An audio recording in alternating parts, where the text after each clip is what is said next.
I think we can all unanimously agree Deadpool and Wolverine has one of the greatest opening credit sequences in the history of cinema. Bing bong! I have had a fair bit of superhero fatigue over the last several years, and more specifically, Marvel superhero fatigue. I have skipped a lot of the Marvel movies post Avengers Endgame, and it sort of felt like for a lot of this recent phase, whichever phase they're in currently, of the MCU, it's been sort of just missing something. I don't know if it's because they lost some of their leading people in sort of retiring those characters like Iron Man and Captain America. Post Endgame, Marvel's felt kind of out of it. On the other side of things, Fox was making the Deadpool movies, which I genuinely enjoyed despite not really being that big of a fan of the character of Deadpool. But these movies always felt different. They always felt very fresh and unique. And so when Marvel finally bought Fox back, I was very intrigued to see what Marvel's idea of a Deadpool movie would be, especially because this is an R-rated character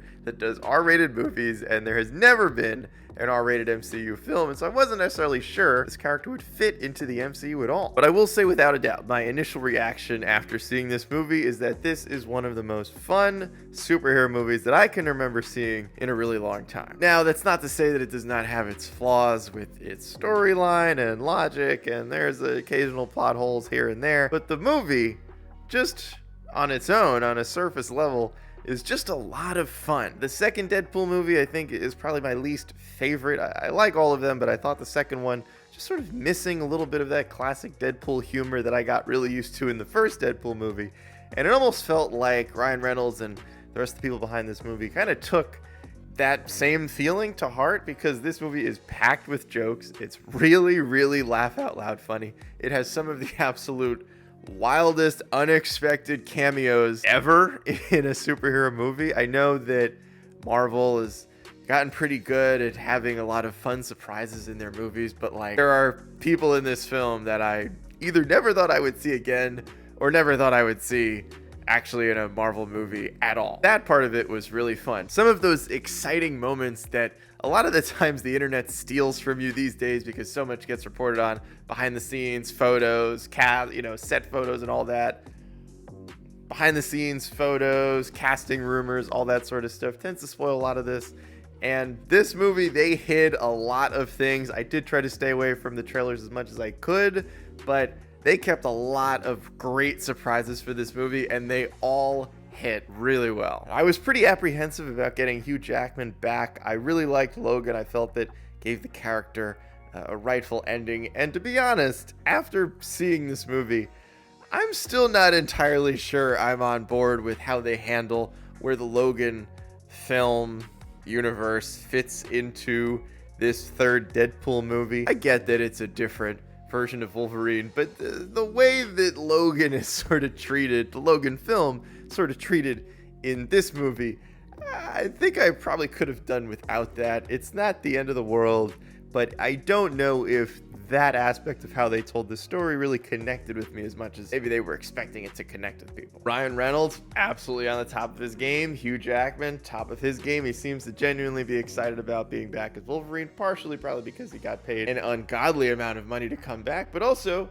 because this is at least a different Wolverine in the sense that the most hardcore version of Wolverine we only really saw for Logan. Most of the X-Men movies didn't really have this like R-rated, really like incredibly violent version of Wolverine, and so it's just cool that we got to see that version of the character again. I am kind of questioning, does this version of the character work in the MCU? Like, if Wolverine's in a movie, are you gonna inherently have to rate the movie R, or are we gonna go back to the sort of like PG-13 semi-violent Wolverine that we'd gotten over the last few years? Because the way more violent Wolverine is by far the most awesome version of this character. Same with Deadpool. I don't really know how you do PG-13 Deadpool between the language and the violence and all the themes of Deadpool. Sort of seems like this character only works in an R-rated setting. I think I'm hoping that Marvel has the confidence in how this movie performs to realize that it's okay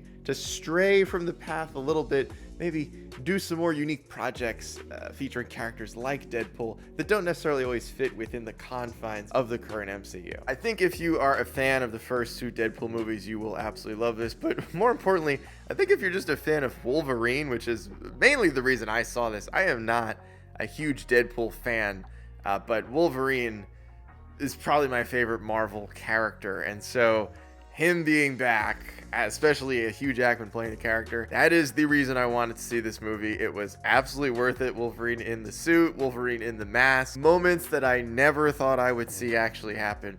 And so just for that reason alone, this film is worth it. But it's also just a lot of fun. It gives you a break from a lot of the typical things we've been seeing in the MCU lately, even though there is still some timeline, multiverse, mumbo jumbo nonsense in this film. But on the bright side, they make fun of it. In a Marvel movie, they make fun of how kind of dumb and sloppy a lot of the storytelling is getting in this multiverse saga. At least Ryan Reynolds watched some of those MCU movies and thought, these are really going downhill. Deadpool and Wolverine does give me hope that Marvel is maybe going to be a little less worried about taking chances on different characters and different projects, and hopefully we get more Deadpool movies, more of Wolverine, and I am very, very interested to see where both of these characters go headed into this next phase of the MCU.